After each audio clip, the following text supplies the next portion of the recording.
할렐루야! 살 수 있는 길 주님의 교회 김학준 목사입니다. 성경 산책 세 번째 시간입니다. 출애굽기 말씀을 우리가 살펴보려고 합니다. 출애굽기 19장 5절에서 6절 말씀, 세계가 다 내게 속하였나니 너희가 내 말을 잘 듣고 내 언약을 지키면 너희는 모든 민족 중에서 내 소유가 되겠고 너희가 내게 대하여 제사장 나라가 되며 거룩한 백성이 되리라. 이 말은 이스라엘 자손에게 전할지니라. 출애굽기 4장 22절 말씀, 너는 바로에게 이르기를 여호와의 말씀에 이스라엘은 내 아들 내 장자라. 출애굽기 9장 16절 말씀, 내가 너를 세웠으면 나의 능력을 내게 보이고 내 이름이 온 천하에 전파되게 하려 하였음이니라. 말씀드린 성경 구절은 출애굽기를 잘 표현해 주는 말씀입니다. 예수님께서는 못된 열매 맺는 좋은 나무가 없고 좋은 열매 맺는 못된 나무가 없느니라고 말씀하시며 하나님의 사람을 찾으신다는 것을 우리에게 알려주고 계십니다. 이처럼 창세기와 욥기서를 통해서 하나님은 사람을 끊임없이 찾으시는 것을 알 수 있습니다. 죄인인 사람이 하나님께 돌아가기 위해서는 이제부터 다시금 하나님의 말씀을 잘 들어야 하는 것입니다. 하나님은 이 일을 위해서 사람을 찾으십니다. 돌이키기 위해서요. 우리가 해야 할 일은 출애굽기에 다 나와 있습니다. 출애굽기를 요약하면 첫째로 하나님의 사람을 준비하시는 것을 볼 수 있습니다. 모세를 준비하셨습니다. 모세의 첫 40년은 자신이 무엇인가를 할 수 있는 사람으로 생각했고, 두 번째 40년간 모세는 자신이 아무것도 아니라는 것을 깨달았습니다. 세 번째 40년간은 아무것도 아닌 자를 통해서 역사하시는 하나님을 체험하였던 것입니다. 두 번째로 하나님의 자기 계시를 출애굽기를 통해서 우리에게 말씀하십니다. 즉 하나님께서 스스로를 우리에게 나타내시고 알려주십니다. 하나님은 10가지 재앙을 통해서 나타내시는데 첫째로는 바로 왕과 백성들에게 하나님을 증거하십니다. 저희가 나를 여호와인 줄 알리라. 둘째로는 앞으로 함께할 유대 백성들에게 보여주시는데 하나님과 싸워서 이길 사람은 없다. 셋째로는 출애굽기 성경책으로 남겨서 영원히 계시하시는 하나님이십니다. 셋째로 유월절과 애굽 탈출에 대해서 말씀하시고, 넷째로는 출애굽기 19장 5절 6절 말씀에 세계가 다 내게 속하였나니 너희가 내 말을 잘 듣고 내 언약을 지키면 너희는 모든 민족 중에서 내 소유가 되겠고 너희가 내게 대하여 제사장 나라가 되며 거룩한 백성이 되리라. 너는 이 말을 이스라엘 자손에게 전할지어다. 제사장을 라틴어로 폰티페스라고 합니다. 다리를 놓는 자, 중재자라고 하는 의미를 갖고 있습니다. 세계가 다 내게 속하였나니 내가 가진 모든 것도 다 하나님의 것이다 라는 사실입니다.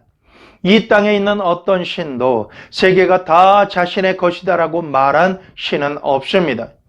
너희가 내 말을 잘 듣고, 이 말씀은 잘 알아듣고 이해되도록 듣고 전달할 수 있도록 들어라 라고 하는 말씀입니다. 너희가, 유대인 너희만은 출애굽해서 구원해낸 민족이기에 내 말을 들어야 한다. 아멘. 예수 그리스도의 고난과 십자가의 구원을 믿고 영접함으로 구원받은 너희들은 내 말을 들어야 한다 라는 말씀인 것입니다. 내 언약을 지키면, 언약을 지키는 사람이 믿는 사람이다 라는 뜻이죠. 다섯 번째로 출애굽기 31장 18절에 여호와께서 시내산 위에 모세에게 이르시기를 마치신 때에 증거판 둘을 모세에게 주시니 이는 돌판이요 하나님이 친히 쓰신 것이더라. 여섯째로 시행할 세부 규칙과 교훈을 말씀하시고 일곱 번째로 성막 건축을 지시하는 것이 출애굽기의 요약입니다. 출애굽기는 하나님께서 주신 매뉴얼입니다. 우리도 그 말씀대로 따라 하기만 하면 되는 것입니다. 여기서 제일 중요한 것은 사람입니다. 준비된 사람이 제일 중요합니다. 여러분, 허드슨 강의 기적이라고 하는 영화 보셨습니까? 실제 상황을 영화로 만든 작품입니다. 릭 엘리아스라는 사람이 2009년 뉴욕 허드슨 강에 추락했던 비행기 1549편 맨 앞자리에 앉아 있었습니다. 이 비행기는 이륙 2분 만에 세대와 충돌해서 두 개 엔진이 모두 멈췄고 허드슨 강에 추락했지만 155명 전원이 무사히 구출되었습니다. 그때 조종사가 한 말은 그의 귓가에 평생 잊혀지지 않는다고 합니다. 그가 들었던 가장 제일 이성적이고 차가운 말이라고 했습니다.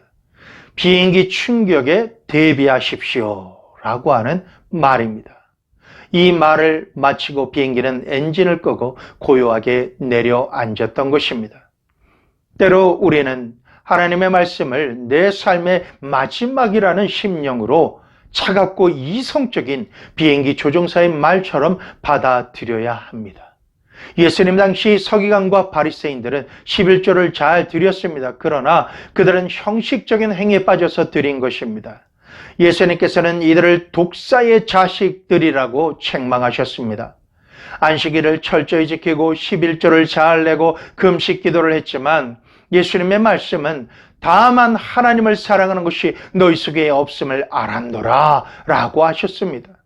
하나님을 깊이 사랑하고 갈망함이 없는 형식적인 신앙은 아무 소용이 없는 것입니다. 출애굽기는 헬라어로 엑소더스, 그냥 탈출이라고 했습니다. 애굽 탈출, 이집트 탈출, 세상에서 사는 우리의 삶에서 탈출하여 하나님께로 속하는 일, 이런 내용 아니겠습니까? 히브리어는 쉐모트, 이름들이라는 뜻을 가지고 있습니다. 이것은 가나안 땅에서 야곱과 함께 내려온 사람들에 대한 그 이름에서 유래한 것입니다. 창세기 마지막 부분과 출애굽기 사이에는 요셉이 이집트로 간 지 약 400년 간격이 있습니다. 그 기간 동안 유대인들이 그 수가 많아져서 이집트의 위협이 되는 수준에 이르렀던 상황입니다. 이집트에 있는 히브리 백성들은 애굽의 건축 보조공으로 나일강에서 람셋에 이르는 완만한 경사로를 만들어서 돌을 굴려오도록 만들어야 했습니다. 그런데 재료가 진흙이면 뭉쳐지지만 뭉쳐지지 않는 흙을 뭉쳐야 하는 어려움이 그들에게 있었습니다. 흙을 뭉치려면 짚과 진흙을 섞어야 하는데 바로는 유대인들을 핍박하기 위해서 재료도 공급하지 않으면서 더 많은 일을 요구시켰습니다. 여러분, 이러한 환난과 고난이 올 때 하나님의 큰 계획이 이때 실행되어집니다. 사람들에게 자연적으로 말씀하실 때는 사람들이 믿지 않아요. 자연 계시로만 하나님을 알 수 있는데 사람이 계속 타락해서 하나님을 찾기가 어렵기 때문입니다. 그래서 하나님께서는 특별 계시로 역사하시는 것입니다. 이러한 방법으로 하나님은 성경을 기록하게 하셨던 것입니다. 뿐만 아니라 하나님은 구원의 역사를 보고 계십니다. 이때도 사람이 필요합니다. 하나님의 일은 하나님께서 직접 하시는 일이 있고 사람을 통해서 하시는 일이 있습니다. 항상 하나님과 천사는 아무 문제가 없지만 사람이 문제인 것입니다.